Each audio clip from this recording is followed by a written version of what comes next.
Good morning, everyone. One of the churches that my mother knew of while growing up had a very interesting stewardship process.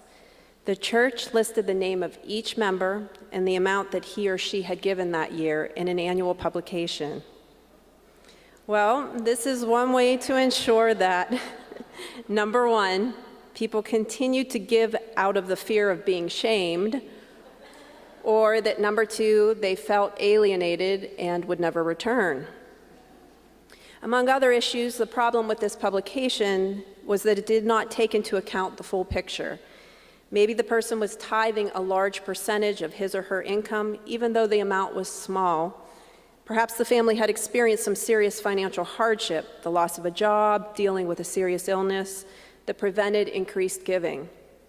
This is one of the many reasons that I feel so fortunate to be a part of this church. Our giving here is not to be motivated by shame, guilt, pride, or to upstage others. Rather, we are encouraged to give out of joy and by faith. We are blessed with transparency in this church. We are actually able to see where our dollars are going and how they enable us to support the work of our children's programs, mission and outreach, music, and our tremendous and talented staff. Our church is constantly growing and requiring new resources.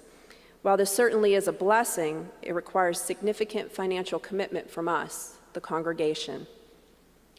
I will be completely honest here. Unless a miracle happens, I will most likely never have the financial resources to make a major, significant monetary gift to this church. I would like to, but I simply do not make enough money for that. In fact, the only reason that I can even personally know the kind of impact that a large gift can make is because I work in philanthropy.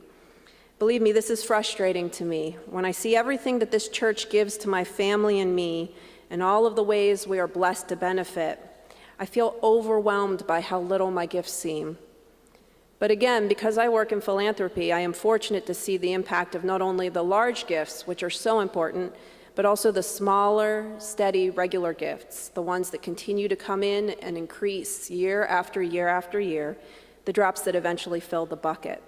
I know that my contributions matter too.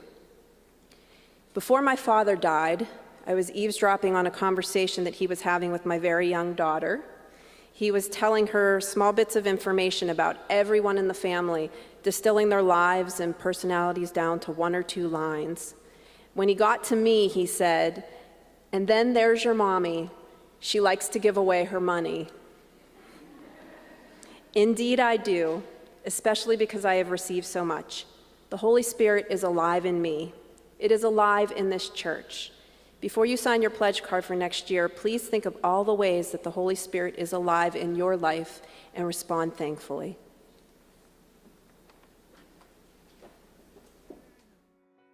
But because of what you've done, not because of what I've done.